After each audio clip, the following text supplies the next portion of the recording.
Update. Am I the a-hole for not marrying my pregnant ex-girlfriend?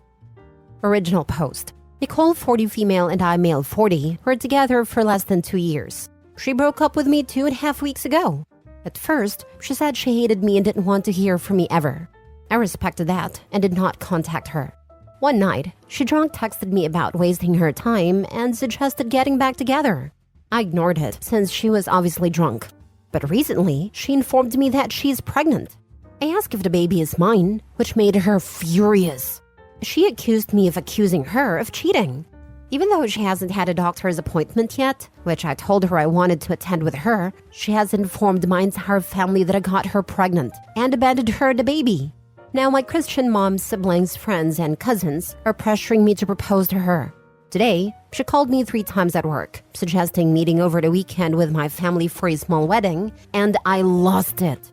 I don't even know if the baby is mine, and I won't marry someone just because of a baby. She called me an a-hole and hung up and called my family again, and my entire family is mad at me. Now for the top comments before reading the update. Not the a-hole. Did you see the positive pregnancy test? This is all kinds of crazy, and kinda seems like a trap with the pressure of marriage. Nope, I haven't seen anything. That's why I suggested to go to the doctor with her. Smart move. I'd want to see a positive test that I was present for, be there at the ultrasound, and get a fetal paternity test done if the doctor okays it, given it's not high-risk pregnancy if it's real. I'm sorry you're in this situation, and it's wild to me your mom believes her over you. Or that's the impression I got. I agree, except you can now do a full DNA screening and match for paternity using maternal blood instead of like the old days, where the needle had to go through the uterus. Only been out for a few years. So this chick is crazy. Don't get married because of a baby. That's a trash reason. Commit yourself to the baby because if it's yours. She did make it herself, not her. There is a way to do that. She screams she freaking hates me, but I should work on myself and marry her. WTF. She sounds like a manipulative person. Be careful. Maybe the kid is not even yours. And you both are in your 40s. It's not like she's a helpless young lady that doesn't know anything about life. Dude, so not the a-hole. My husband dealt with a very similar situation like this one with one of his exes years ago. When that ex texted him claiming she was pregnant with his baby, he texted her back saying he needed concrete proof that the pregnancy was real and demanded to show him in person the pregnancy test as well as any medical documents that show proof of the pregnancy.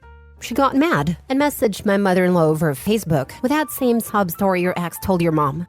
Luckily, mother-in-law also didn't buy it and backed my husband, saying the same thing. Apparently, this went on for a week or so, where that's all my husband and mother-in-law would tell her when she kept trying to reach out. After a week or so, the ex texted back claiming she lost the baby. Lol.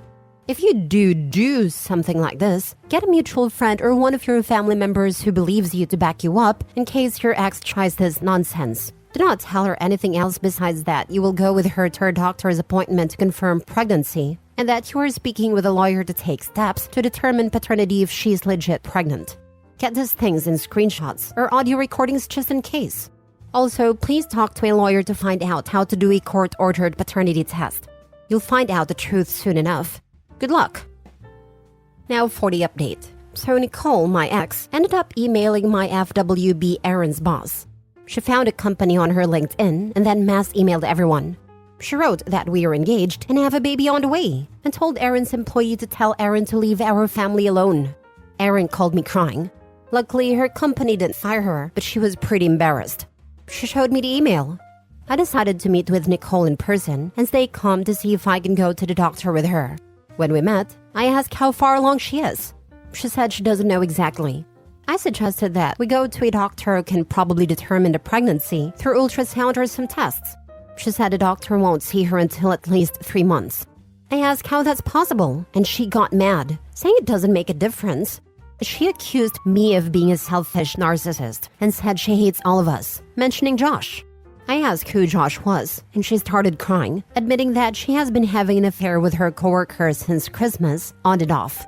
She broke up with me, hoping she could be with Josh, but he only wanted random hookups. That's why she made up the whole pregnancy story, saying, I realized that I still love you. I want to be with you forever. I asked her to confirm that she's not pregnant, and she screamed, "No, I'm not. But didn't you hear that I still love you?" I left. On the bright side, Erin and I have been talking a lot, and the more we talk, I realize what a wonderful woman she is. I asked if we can spend more time together, not just hook up, and she said she liked that. Dude, your ex is crazy bonkers. If DNA paternity tests can be done at 9 weeks, how the heck can she claim the doctor won't see her until 3 months? An OB will see a pregnant woman as soon as there is an available appointment. Don't believe anything she tells you. If she comes up with a sonogram pic, don't believe it unless you see the baby on a screen with your own eyes. She wouldn't be the first to find a sonogram pic online and Photoshop her name and info on it. Since she's already proven how psycho she can be, watch her back. If you even think she might have access to your home or any financial or account passwords, change them. Consider getting some security cams. Best wishes.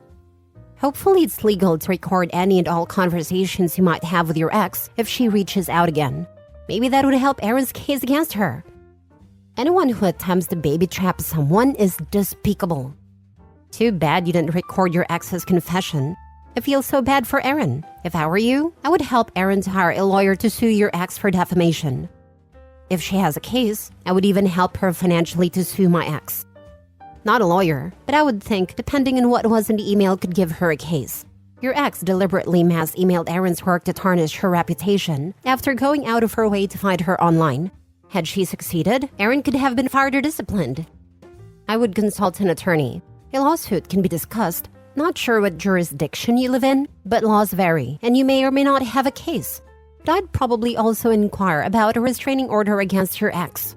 The made-up story and emailing the entire company a major lie, which could have had some really bad consequences, that seems pretty unhinged behavior. And honestly, I'm worried about your ex escalating the situation. Good luck to you. Contact the police via their non-emergency number and ask what they recommend about protecting yourself and Erin about the crazy ex. This might be something where you need to work with a lawyer to file for an order of protection or a restraining order to keep her out of your life. Next story. Am I the a-hole for billing my fiancé after a prenup request? My fiancé and I are high school sweethearts. We lived together about 3.5 years in college, but I left him because the last 2 years, he quit his job, complained nonstop about failing classes, but did nothing but sleep and play video games. Didn't pay his share of bills, but expected me to do all cleaning and cooking while working 2 jobs and school full-time. Then was mean to me. Time passes. He attends therapy, graduates, stabilizes, and honestly became such a good man. We reconnected and dates again. Life happens and we end up in different cities due to work. We are now engaged. He is under contract, so it's expected I move with him. He also just bought a house. Cause his mortgage for a 3-bed is cheaper than he was paying for a 1-bedroom apartment. He put $15,000 down. We talked about me paying $900 a month towards bills, which I had no issue with at first. Then he mentions getting a prenup. This rubs me the wrong way. I understand wanting to protect assets, but like we have been together since 15. And well, if we put tally marks to it, he owes me money. I would have to relocate and find a new job in his town, which the only reason I'd go there is for him. I agreed, but told him we need to settle his debts with me and have an established leasing agreement. This offended and made him super upset. We have a notarized contract because I took out $10,000 in loans after I lost his scholarships 1 semester and was denied approval. Despite it, I have been paying and never asked for money back before now. His car cost $6,000, and I loaned him $2.5K of it. Never got a dime back. Although he said he would pay it back, I never really pressed it though. I paid almost all bills for 2 years after he had quit his job. I didn't ask for any back, but I sure as heck pointed it out. And I decided that it would only be fair for me to pay for a market room rate. We live in the South, and that's $500 to $650 utilities included. I also started requesting half of vet bills as kitty support since one of our cats has diabetes. He has taken the changes as a champ, but I can tell he's super stressed out and sad.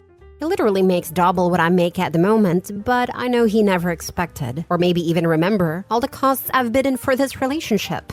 I feel guilty because I never committed with expectations of it being returned, so when he suggested it, I don't know why I felt salty. Then I go a list of my costs which hurt him, and I don't know. Am I an a-hole? Did I go too far? Now for the top comments. I think your request was totally reasonable. If he wants a prenup, you need to even his score first.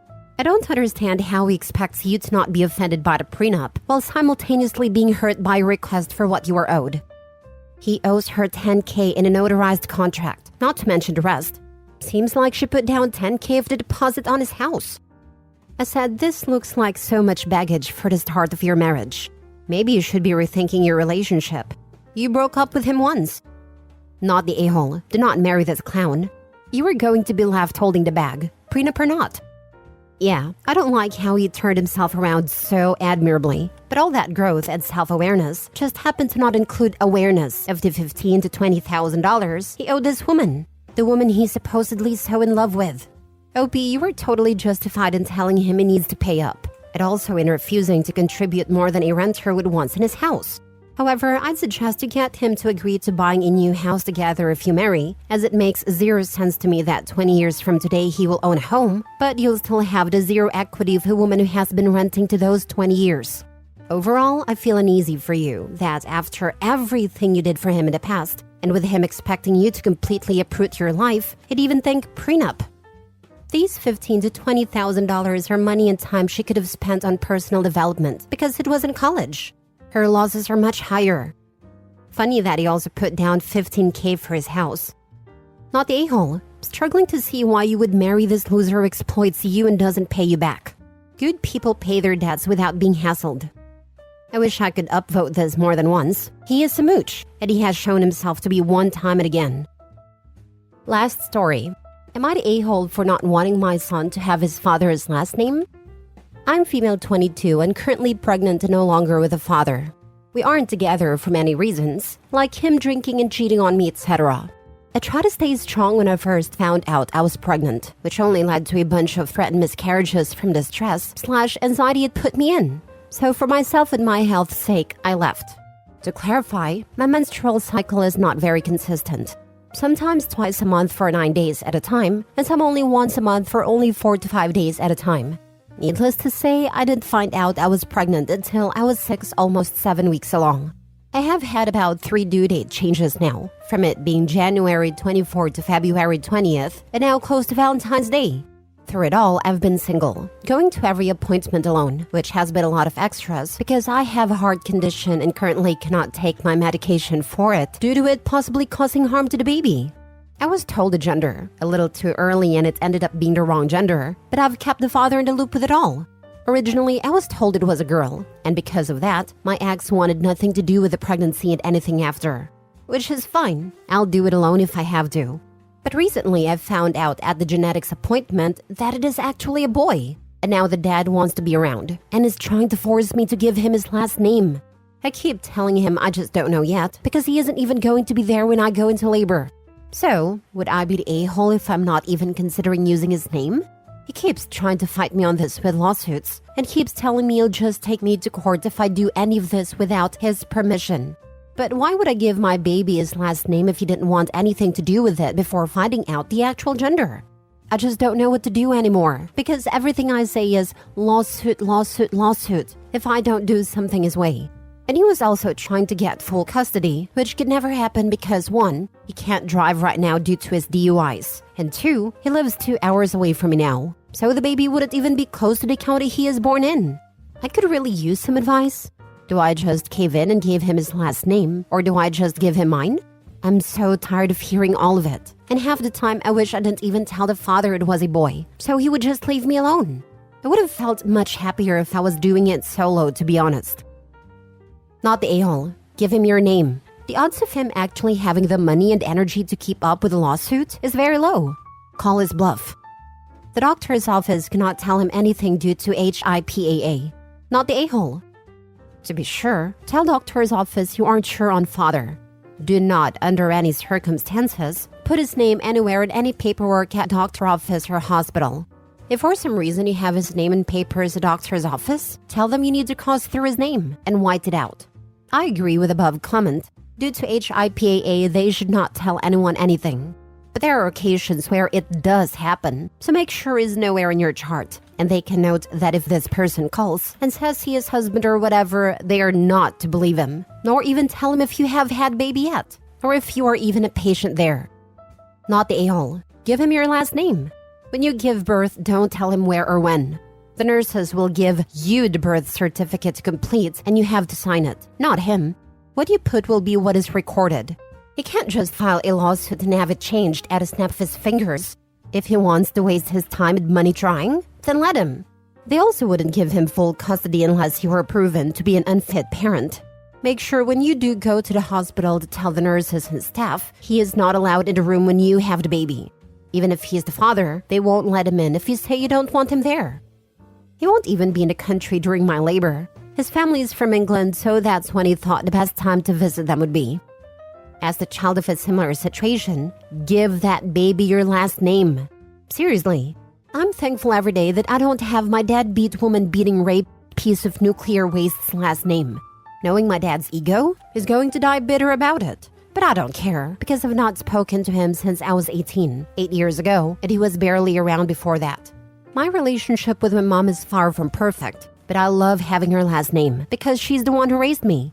My sister passed it down, and I intend to whenever I have kids.